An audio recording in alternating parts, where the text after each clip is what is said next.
Friends, this is Gaurav and welcome in my YouTube channel learn city. अपने YouTube channel learn city में आपका बहुत बहुत स्वागत करता हूं। बने रहिए वीडियो के लास्ट तक। वीडियो स्टार्ट करने से पहले यदि आपने लाइक शेयर सब्सक्राइब कमेंट नहीं किया तो कर सकते हो, अपने दोस्तों को शेयर कर सकते हो, जिससे आपके साथ साथ उनको भी काफ़ी कुछ बेहतरीन सीखने को मिल सके। दोस्तों, आज का जो वीडियो अपना रसायन विज्ञान का एक इम्पोर्टेंट चैप्टर रहेगा अपने पास। रसायन विज्ञान जो है कंप्लीट साइंस का एक पार्ट है दोस्तों। इसको जो टॉपिक अपने एग्ज़ाम में आते हैं, जो क्वेश्चन अपने एग्ज़ाम में बार बार रिपीट हो रहे हैं या फिर नए क्वेश्चंस आ सकते हैं, उनके बारे में काफ़ी डिटेल से डिस्कशन करेंगे दोस्तों। रसायन विज्ञान को अपन स्टार्ट करें हैं यहाँ पे। पहले रसायन विज्ञान के बारे में अपन देख लेते हैं कि रसायन विज्ञान होता क्या है। रसायन विज्ञान के अंतर्गत किस प्रकार के अपन स्टडी करते हैं उसके बारे में अपन देख रहे हैं। तो रसायन शास्त्र विज्ञान की वह शाखा जिसके अंतर्गत पदार्थों के संगठन, संरचना, गुणों एवं रासायनिक प्रतिक्रियाओं के दौरान उसमें हुए परिवर्तनों का अध्ययन किया जाता है, वो रसायन विज्ञान के अंतर्गत आता है दोस्तों। विज्ञान की वह शाखा जिसके अंतर्गत पदार्थ के संगठन, संरचना, गुणों और रासायनिक प्रतिक्रिया के दौरान उसमें हुए परिवर्तनों का अध्ययन किया जाता है, वो होता है अपना रसायन विज्ञान। इसका शाब्दिक विन्यास अपन देखें दोस्तों, रसायन शब्द को अपन टुकड़े कर पा रहे हैं तो इसका टुकड़े हो गए दोस्तों रस प्लस आयन। रस का अर्थ हो गया दोस्तों यहाँ से द्रव से, रस का अर्थ यहाँ पे द्रव से होता है दोस्तों। तो रसायन विज्ञान के अंतर्गत अपन स्टडी करते हैं द्रवों की। द्रवों का जो अध्ययन अपन करते हैं दोस्तों, वो करते हैं अपन रसायन विज्ञान में। नेक्स्ट पॉइंट अपन देख लेते हैं दोस्तों, रसायन विज्ञान केमिस्ट्री अर्थात रसायन विज्ञान जो है इसकी उत्पत्ति मिस्र का जो प्राचीन नाम है कीमिया, मिस्र का जो प्राचीन नाम था दोस्तों कीमिया, इससे जो है केमिस्ट्री की उत्पत्ति हुई है। जो एक कीमिया है दोस्तों, इसका अर्थ होता है काला रंग। कीमिया का अर्थ होता है दोस्तों यहाँ पे काला रंग। तो रसायन विज्ञान जो केमिस्ट्री इसकी उत्पत्ति हुई है कीमिया से, जिसका अर्थ होता है काला रंग। दोस्तों यहाँ पे एक और इम्पोर्टेंट क्वेश्चन आपके सामने एग्जाम में बार बार पूछा जाता है कि रसायन विज्ञान का जनक किसे कहते हैं।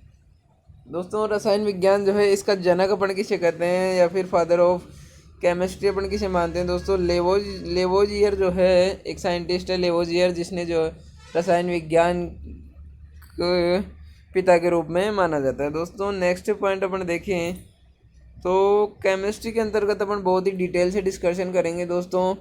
अपना पहला टॉपिक रहेगा दोस्तों यहाँ पे पदार्थ, फिर पदार्थ के गुण पढ़ेंगे, फिर उसकी पदार्थ का वर्गीकरण पढ़ेंगे दोस्तों, फिर उसके बाद में पदार्थ के अवस्थाओं के बारे में काफ़ी डिटेल से डिस्कशन करेंगे। बने रहिए वीडियो के लास्ट तक। यदि आप हमारे यूट्यूब चैनल पर नए हो तो इसको सब्सक्राइब कर सकते हो, सब्सक्राइब करके बेल आइकन प्रेस कर सकते हो, जिससे यहाँ अपलोड होने वाली प्रत्येक वीडियो का नोटिफिकेशन आप तक पहुँचता रहेगा दोस्तों। पदार्थ की अपन बात कर लें तो पदार्थ वह वस्तु है जिसका द्रव्यमान भी होता है और जगह भी घेरती है। यानी कि वह वस्तु जिसका द्रव्यमान होता है, जगह घेरती है, उसे अपन पदार्थ कह सकते हैं। पदार्थ जो एक विशेष प्रकार का द्रव्य है जो निश्चित गुण एवं संगठन वाला होता है। यानी दोस्तों अपन यहाँ से कह सकते हैं एक विशेष प्रकार का द्रव्य जिसका निश्चित गुण एवं संगठन होता है, जो स्थान घेरता है, जिसका द्रव्यमान होता है, उसको अपन पदार्थ कह सकते हैं दोस्तों। यहाँ पे जैसे हो गया अपना कागज़, लकड़ी, मिट्टी, लोहा आदि। जैसे कागज़, लकड़ी, मिट्टी, लोहा आदि, इन सभी को जो है अपन क्या कह सकते हैं, पदार्थ। ये अपने हो गए पदार्थ दोस्तों। पदार्थों के कुछ पदार्थ के कण जो है उनके अभिलाक्षणिक गुणों की अपन यहाँ से बात करें। पदार्थ के कणों के अभिलाक्षणिक गुण यहाँ से अपन देख पा रहे हैं। पहला गुण तो हो गया दोस्तों, पदार्थ के कणों के बीच रिक्त स्थान होता है। पदार्थ के जो कण होते हैं उनके बीच रिक्त स्थान पाया जाता है। दो पदार्थ के कणों के बीच रिक्त स्थान होना उसके अभिलाक्षणिक गुण को प्रदर्शित करता है। नेक्स्ट पॉइंट अपन देखें दोस्तों, पदार्थ के कण निरंतर गतिशील होते हैं। पदार्थ के जो कण होते हैं दोस्तों निरंतर गति करते रहते हैं, यानी कि गतिशील होते हैं। नेक्स्ट पॉइंट अपन देखें, पदार्थ के कण एक दूसरे को आकर्षित एवं प्रतिकर्षित करते हैं। दोस्तों पदार्थ के जो कण होते हैं या तो दूसरे पदार्थ को आकर्षित करेंगे या फिर प्रतिकर्षित करेंगे, यानी कि दोनों के बीच आकर्षण प्रतिकर्षण होता रहता है। अब जो आकर्षण और प्रतिकर्षण है ये इनकी प्रकृति पर निर्भर करता है दोस्तों। समान समान को आकर्षण और समान समान को प्रतिकर्षण और असमान समान को आकर्षण करता है। जैसे यहाँ पे पॉजिटिव नेगेटिव है तो एक दूसरे को आकर्षित करेंगे, पॉजिटिव पॉजिटिव या फिर नेगेटिव नेगेटिव दोस्तों एक दूसरे को प्रतिकर्षित करेंगे। तो ये इनके प्रकृति पर निर्भर करता है कि वो किस प्रकार का आयन है दोस्तों। नेक्स्ट पॉइंट अपन यहाँ पे पदार्थ के वर्गीकरण की बात कर लें। पदार्थ के वर्गीकरण की बात कर ले दोस्तों, पदार्थ जो है दो प्रकार का होता है। एक तो बहुत इसका वर्गीकरण अपन दो प्रकार से कर सकते हैं दोस्तों, एक तो इसका भौतिक वर्गीकरण और एक इसका रासायनिक वर्गीकरण। दोस्तों भौतिक वर्गीकरण की अपन बात करें या फिर पदार्थ की भौतिक अवस्थाओं की अपन बात करें तो भौतिक अवस्थाएं जो होती है पदार्थ की तीन होती है दोस्तों, ठोस, द्रव, गैस। यानी कि ठोस, द्रव, गैस जो है पदार्थ की तीन भौतिक अवस्थाएं होती हैं। और रासायनिक वर्गीकरण की अपन बात करें दोस्तों, यहाँ पे रासायनिक वर्गीकरण के अंतर्गत जो इसको दो भागों में बांटा गया, एक तो होता है शुद्ध पदार्थ और एक होता है अपना मिश्रण। दोस्तों एक तो होता है अपना शुद्ध पदार्थ और एक होता है अपना मिश्रण। अब इन शुद्ध पदार्थ और मिश्रण को भी है जो आगे बांटा गया है। मिश्रण तो जो होता है दो प्रकार का होता है दोस्तों, एक तो समांग मिश्रण और एक विषमांग मिश्रण। यानी कि मिश्रण जो है मिक्सचर दो प्रकार का होता है दोस्तों, एक तो समांग मिश्रण और एक विषमांग मिश्रण। अपन शुद्ध पदार्थ की यहाँ पे बात करें दोस्तों तो शुद्ध पदार्थ को भी दो भागों में बांटा गया है, एक तो हो गया अपना तत्व और एक हो गया अपना यौगिक। तत्व और यौगिक जो है दोस्तों इनको भी आगे दो भागों में बांटा गया है। तत्व और यौगिक की अपन बात करें दोस्तों, यहाँ से तत्व को दो भागों में बांटा गया है, एक तो होती है धातु तत्व और एक होता है अधातु तत्व। दोस्तों धात्विक तत्व और अधात्विक तत्व दो भागों में इनको बांटा गया है। और यौगिक की अपन बात करें तो यौगिक के भी दो पार्ट होते हैं। यौगिक जो होता है कार्बनिक और अकार्बनिक, यानी ऑर्गेनिक और इनऑर्गेनिक जो कंपाउंड होते हैं वो यौगिक के दो पार्ट होते हैं यहाँ से। तो दोस्तों आई होप आपको ये क्लासिफिकेशन जो है पदार्थ का आपको समझ में आया होगा। नेक्स्ट पॉइंट अपन देख लेते हैं दोस्तों, वस्तु क्या होती है। वस्तु के बारे में अपन यहाँ से देखें, ऑब्जेक्ट। रसायन विज्ञान में एक पदार्थ या अनेक पदार्थों के मिश्रण से बनने वाली विशेष गुण वाली सामग्री को अपन वस्तु कहते हैं। दोस्तों केमिस्ट्री के अंतर्गत जो एक पदार्थ या अनेक पदार्थों की जो मिक्सचर से विशेष गुण वाली जो वस्तु बनती है उसको अपन वस्तु कह सकते हैं। जैसे कलम हो गई, पुस्तक हो गई, पेंसिल, नाव, वायुयान, चाकू, ब्लेड, थाली, गिलास, पेंट, कमीज, अंगूठी आदि। ये सभी जो है अपने पास क्या हो गई दोस्तों, यहाँ से वस्तु, ये सभी अपने पास वस्तुएं हो गई।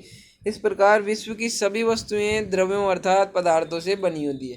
दोस्तों विश्व की कोई भी वस्तु हो पदार्थ से बनी होती है। नेक्स्ट पॉइंट अपन देखें, आधुनिक विज्ञान में जो है पदार्थ को, आधुनिक विज्ञान में पदार्थ के दो मुख्य प्रकार से विभाजित किया गया। जो आधुनिक मॉडर्न साइंस जो है दोस्तों इसमें पदार्थ को वर्गीकरण के दो मुख्य पार्ट माने गए हैं। पहला जो है भौतिक अवस्था के आधार पर, भौतिक अवस्था के आधार पर जो है दोस्तों पदार्थ के तीन पार्ट होते हैं, ठोस, द्रव और गैस। भौतिक अवस्था के आधार पर यदि अपन पदार्थ को बांटे हैं तो ये हो जाता है दोस्तों अपना ठोस, द्रव और गैस। और रासायनिक संगठन के आधार पर अपन बांट रहे हैं दोस्तों तो ये हो जाता है अपना तत्व, यौगिक और मिश्रण। दोस्तों तत्व, यौगिक और मिश्रण ये हो गया जो अपना रासायनिक संगठन के आधार पर तत्व, यौगिक और मिश्रण। भौतिक संगठन के आधार पर अपन देखें तो ठोस, द्रव और गैस। नेक्स्ट पॉइंट अपन देख लेते हैं दोस्तों, पदार्थ की जो भौतिक अवस्थाएं होती हैं इनके बारे में। पदार्थ की भौतिक अवस्थाओं के बारे में यदि अपन देखें, पदार्थ विभिन्न स्थितियों के अंदर विभिन्न भौतिक रूपों में पाया जाता है। दोस्तों पदार्थ जो होता है विभिन्न स्थितियों के अंतर्गत विभिन्न भौतिक राशियों में पाया जाता है। उदाहरण के लिए अपन जल बर्फ की बात कर लें तो दोस्तों जल को अपन जब फ्रीज में रखते हैं तो वो फ्रीजर में जब अपन रखते हैं वो जम के बर्फ़ बन जाता है, वो उसका ठोस रूप हो जाता है, ठोस रूप में पाया जाता है। जल जो द्रव जल के रूप में होता है दोस्तों, जो द्रव जल होता है जो अपन पीने के रूप में उपयोग करते हैं वो जल द्रव रूप में होता है। जब अपन जल को गर्म करते हैं वो भाप के रूप में वाष्पित हो जाता है तो वो अपना गैसीय जल हो गया। यानी कि दोस्तों जो जल है तीनों रूपों में पाया जाता है। ठोस रूप में जो है बर्फ़ हो गया, और द्रव रूप में जो पीने का पानी अपन काम में लेते हैं, और गैस के रूप में देखें तो दोस्तों जब जल को अपन गर्म करते हैं और भाप जो बनती है वो हो गया अपना भापीय गैस, या फिर भाप या फिर गैसीय जल जो होता है वो अपना हो गया गैस के रूप में जल। तो दोस्तों ठोसों की प्रवृत्ति उन पर बाहर से बल लगाए जाने पर अपनी आकृति को बनाए रखने की होती है। दोस्तों ठोस जो होता है उस पर अपन बाहर से बल लगा के उसकी आकृति को चेंज नहीं कर सकते। ठोस पर बाह्य बल लगाया जाए तो वह अपनी अवस्था परिवर्तन नहीं करता है। दोस्तों जैसे अपन बात करें कोई पत्थर है या फिर लोहे की कोई कील है, उस पर अपन कितना भी बाहर से बल लगा लें तो उसकी आकृति में अपन परिवर्तन नहीं कर सकते। तो दोस्तों ठोस जो है उस पर बाहरी बल लगाकर उसकी आकृति में कोई परिवर्तन नहीं किया जा सकता है। नेक्स्ट पॉइंट अपन यहाँ से देखें, गैसें जो है दोस्तों, नेक्स्ट पॉइंट अपन यहाँ से देखें गैस जो है आसानी से संपीड़ित हो जाती है, गैसें जो होती है आसानी से संपीड़ित हो जाती है, जबकि द्रव जो है नहीं हो पाता है। दोस्तों गैस आसानी से संपीड़ित हो पा रही है, जबकि द्रव जो होता है आसानी से संपीड़ित नहीं होता है। नेक्स्ट पॉइंट अपन देखें, गैसों के इसी गुणधर्म के कारण हम टायर में अधिक से अधिक वायु भर सकते हैं। दोस्तों जब गैस जो है इनका संपीड़ितता का गुण पाया जाता है, संपीड़ितता का जो गुण है इसके कारण ही अपन टायरों में अधिक से अधिक वायु भर सकते हैं, जो आयतन को थोड़ा सा बढ़ाती है, आयतन को जो है थोड़ा सा बढ़ाती है। वास्तव में किसी गैस की दी गई मात्रा किसी भी आकार के पात्र को भर सकती है। जब गैस को अपन किसी भी आकार के पात्र में डालते हैं तो वो उसी का रूप ले लेती है। यहाँ पे कहने का मतलब ये है किसी भी गैस की दी गई मात्रा किसी भी आकार के पात्र में भरी जा सकती है। गैस की थोड़ी सी मात्रा जो है पूरे पात्र में फैल जाती है। जैसे दोस्तों अपना सिलेंडर होता है, उसमें काफ़ी कम मात्रा में गैस होते हुए भी पूरे सिलेंडर में फैली हुई रहती है। कहने का मतलब है थोड़ी सी मात्रा जो पूरे पात्र में फैल जाती है। दूसरी तरफ अधिक मात्रा की गैस को संपीड़ित कर छोटी छोटी जगह भी भर सकते हैं। यानी कि दोस्तों अधिक मात्रा की जो गैस होती है उसको संपीड़ित कर या फिर दबा करके जो है तो छोटे छोटे जगहों में भी अपन उसको भर सकते हैं। जैसे प्राकृतिक गैस को संपीड़ित करके गाड़ियों के ईंधन के लिए सीएनजी की फुल फॉर्म देखें तो संपीड़ित प्राकृतिक गैस के रूप में उपयोग किया जाता है। दोस्तों यहाँ पे अपन देख पा रहे हैं सीएनजी, इसकी फुल फॉर्म जो अपने को एग्जाम में काफ़ी बार पूछी गई है, संपीड़ित प्राकृतिक गैस। इसको यहाँ पे ध्यान रखना है दोस्तों। अपन यहाँ पे संपीड़ितता की बात कर लेते हैं दोस्तों। गैस जो आसानी से संपीड़ित हो जाती है, जबकि द्रव आसानी से संपीड़ित नहीं हो पाते और ठोस तो संपीड़ित ही नहीं होते। दोस्तों यहाँ पे अपन देख लेते हैं संपीड़ितता का जो गुण है, जो किसी गैस पर या किसी भी वस्तु पर जब अपन दबाकर, जैसे गैस में सिलेंडर है उसमें जो संपीड़ितता का गुण वह गुण होता है जब अपन सिलेंडर में गैस भरते हैं तो उसको दबा करके उसमें थोड़ा सा गैस होने के बाद भी उसको दबा करके या फिर उस पर दबाव लगा करके और अधिक गैस उसमें भर सकते हैं। तो ये जो गुण हो गया उसका संपीड़ितता का गुण हो गया दोस्तों। नेक्स्ट पॉइंट अपन देखें दोस्तों, यहाँ पे अपन देख लेते हैं कठोरता और संपीड़ितता के आधार पर हम पदार्थ की तीन अवस्थाओं को परिभाषित कर सकते हैं दोस्तों। ठोस जो होता है सॉलिड, ठोस पूर्णतः असंपीड्य होता है और निश्चित आकार और आयतन के होते हैं। दोस्तों ठोस की अपन बात कर लें, ठोस में संपीड्यता का गुण नहीं पाया जाता, यानी कि इनको अपन दबा नहीं सकते हैं दोस्तों। और इनका जो आकार होता है और आयतन होता है ये निश्चित होता है दोस्तों। ठोसों का आकार अपन चेंज नहीं कर सकते हैं और इनका आयतन जो होता है ये भी निश्चित होता है। नेक्स्ट पॉइंट अपन द्रव की बात कर लें दोस्तों, तो द्रव अपेक्षाकृत असंपीड्य तरल है। ठोस की अपेक्षा ठोस जो है दोस्तों असंपीड्य है, ठोस की अपेक्षा ये थोड़ा संपीड़ित हो जाता है दोस्तों। द्रव इसका जो है निश्चित आयतन होता है परंतु आकार जो है निश्चित नहीं होता है। यानी कि दोस्तों जैसे जल जो है द्रव के रूप में होता है, इसको किसी भी पात्र में अपन डालें तो उसी का आकार ले लेता है, जबकि इसका जो आयतन होता है वो निश्चित होता है। जैसे दोस्तों 1 लीटर जो जल है वो 1 लीटर ही रहेगा, यानी कि इसका जो आयतन है वो तो निश्चित रहता है परंतु इसका आकार जो है जिस पात्र में डालते हैं उसी का आकार ये ले लेता है। नेक्स्ट पॉइंट अपन बात करें दोस्तों यहाँ पे गैस की।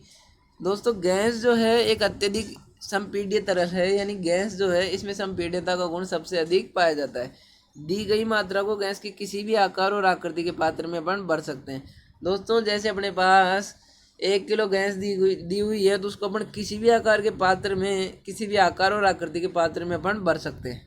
तो इसमें जो है संपीड्यता का गुण सर्वाधिक पाया जाता है दोस्तों, गैस में, फिर द्रव में और फिर ठोस में। ठोस में तो ये मान लो संपीड्यता बिल्कुल भी नहीं पाई जाती है दोस्तों। नेक्स्ट पॉइंट अपन देखें यहाँ पे ठोस द्रव गैस के अभिलाक्षणिक गुणधर्मों के सारणी में दिया गया है। अपन यहाँ सारणी से इसको समझ सकते हैं दोस्तों।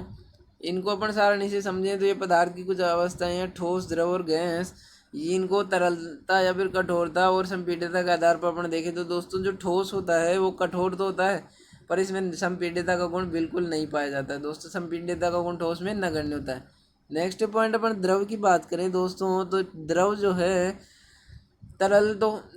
कठोर नहीं होकर के तरल होता है और इसमें जो है संपीड्यता बहुत कम पाई जाती है। जबकि गैस की अपन बात करें तो ये तरल तो होता है ठोस नहीं होकर के गैस जो होती है तरल होती है, पर इसमें संपीड्यता बहुत अधिक पाई जाती है। यानी कि दोस्तों अपन यहाँ से बात करें, सबसे कम संपीड्य हो गया अपना ठोस, और फिर उसके बाद में थोड़ा ठोस से थोड़ा ज़्यादा संपीड्य हो गया अपना द्रव, और सबसे अधिक संपीड्यता की अपन बात करें तो ये हो गया अपना गैस। नेक्स्ट पॉइंट अपन देख लेते हैं दोस्तों यहाँ से, इंट्रामोलिकुलर फोर्स की बात करें, अंतराणु बल की अपन पदार्थों की ठोस, द्रव एवं गैसीय अवस्था के संगठक कणों जैसे अणुओं में परमाणुओं के बीच में लगने वाले बलों के आधार पर भी इसे समझा जा सकता है। दोस्तों जो पदार्थों की जो अवस्थाएं हैं ठोस द्रव गैस, इनके ठोस द्रव गैस की जो अवस्थाओं के संगठन कणों के बीच लगने वाले बलों के आधार पर भी अपन इसको समझ सकते हैं। इन बलों को अंतराणु बल अपन कह सकते हैं। दोस्तों अंतराणु बल जो इन्हें अपन कह सकते हैं पदार्थों की जो ठोस द्रव और गैस के बीच जो इनके कणों के बीच जो बल लगता है उसे अपन अंतराणु बल कह सकते हैं। तीनों अवस्थाओं में अंतराणु बल की भूमिका अपन यहाँ पे समझें कि ठोस द्रव और गैस में अंतराणु बल किस किस प्रकार से काम करता है, अपन यहाँ पे देख लेते हैं एक बार।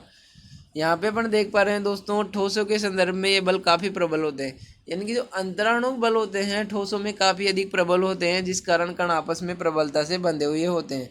दोस्तों ठोसों में जो कण होते हैं वो आपस में प्रबलता से बंधे हुए होने का कारण है कि उनमें जो अंतराणु बल जो है वो काफ़ी प्रबल मात्रा में पाए जाते हैं। अंतराणु बल काफ़ी प्रबल होने के कारण ही जो इनकी आकृति होती है वो निश्चित होती है। दोस्तों आपसे कोई पूछे कि ठोस की आकृति निश्चित होती है, क्या कारण है? ठोस की आकृति निश्चित होने का कारण है कि उसमें जो अंतराणु बल होता है काफ़ी प्रबल होता है। अंतराणु बल काफ़ी प्रबल होने के कारण आपस में प्रबलता से बंधे होते हैं।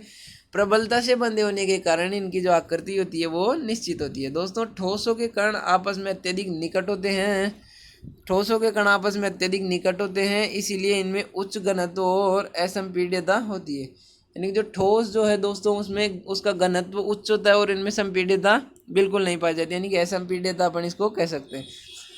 वास्तव में उच्च दाब के फलस्वरूप आयतन में कम प्रभाव पड़ता है। ठोसों के कणों के उच्च क्रम में व्यवस्था को अपन क्रिस्टल जालक कह सकते हैं। दोस्तों ठोसों के कण जो है एक निश्चित क्रम में व्यवस्थित होते हैं, जिसे अपन क्रिस्टल जालक कह सकते हैं, जिसके परिणाम स्वरूप क्रिस्टलों की एक निश्चित ज्यामितीय आकृति होती है। दोस्तों ठोसों के जो क्रिस्टलीय ठोस जो होते हैं इनकी एक निश्चित ज्यामितीय आकृति होती है।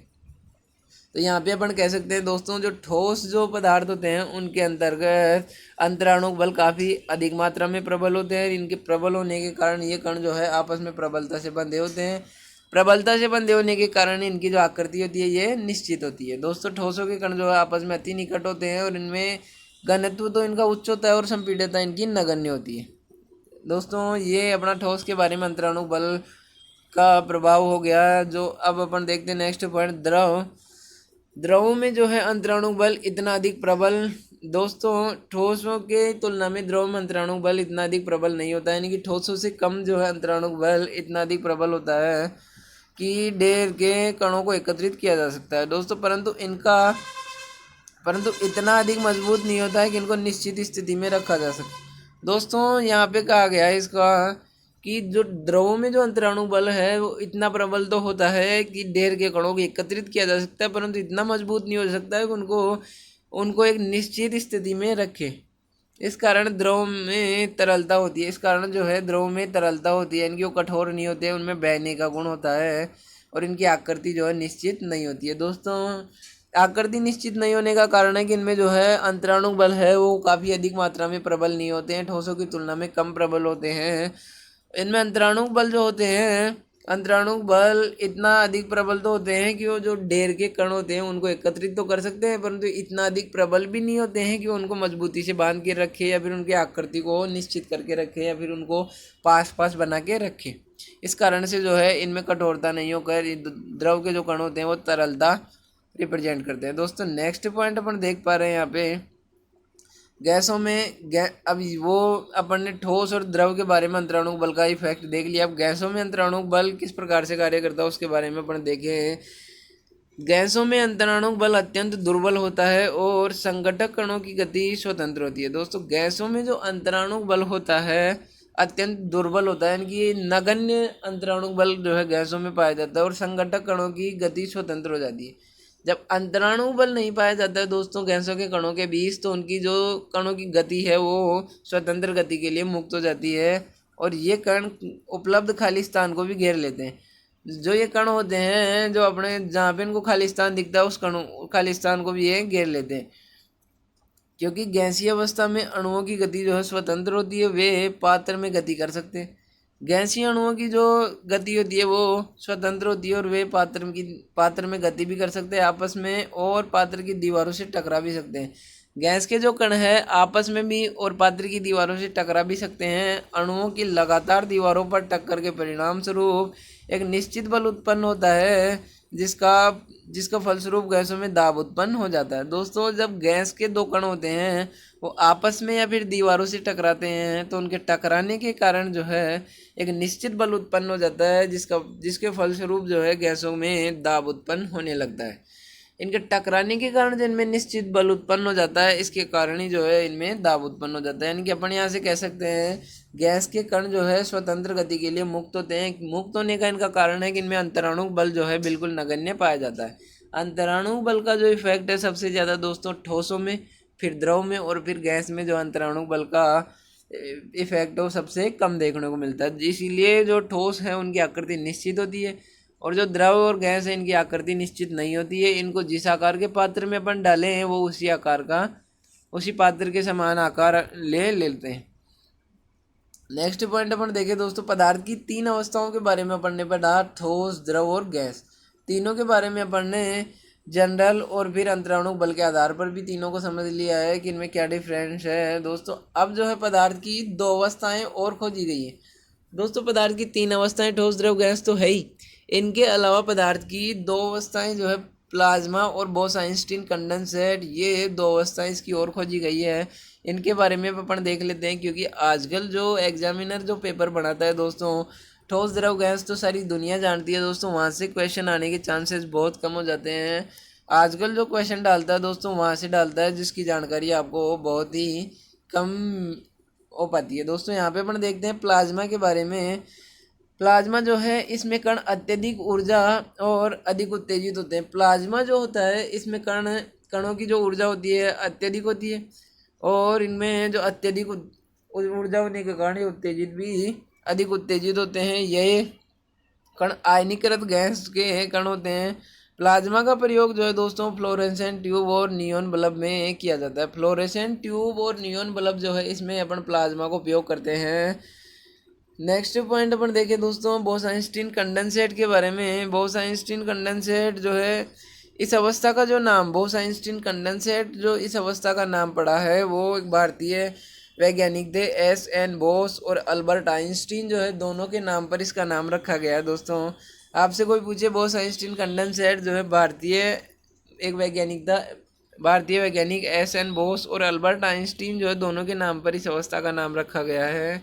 इस अवस्था के अनुसार सामान्य वायु के घनत्व के 1,00,000वें भाग जितने कम घनत्व वाली गैस को बहुत ही कम तापमान पर ठंडा करने से बोस-आइंस्टीन कंडेंसेट या फिर BEC जो है तैयार होता है। दोस्तों अपने को बोस-आइंस्टीन कंडेंसेट या फिर BEC तैयार करना हो तो उसके लिए अपन क्या करेंगे, उसके लिए अपन करेंगे कि इस अवस्था में जो है इस अवस्था के अनुसार सामान्य वायु के घनत्व जो है उसके 1,00,000वें भाग जितने कम घनत्व वाली गैस को बहुत ही कम तापमान पर ठंडा करें तो अपने को BEC या फिर बोस-आइंस्टीन कंडेंसेट तैयार हो जाता है। तो दोस्तों अपन ने जो है ठोस, द्रव, गैस के बारे में काफ़ी डिटेल से डिस्कशन किया। पदार्थ जो है पदार्थ क्या होता है, इसको कैसे बांटा गया, वर्गीकृत पदार्थों का वर्गीकरण, पदार्थों के गुणों के बारे में, और ठोस, द्रव, गैस, उसके साथ ही पदार्थ की 2 और अवस्थाएं प्लाज्मा और बोस-आइंस्टीन कंडेंसेट के बारे में काफ़ी डिटेल से डिस्कशन किया है।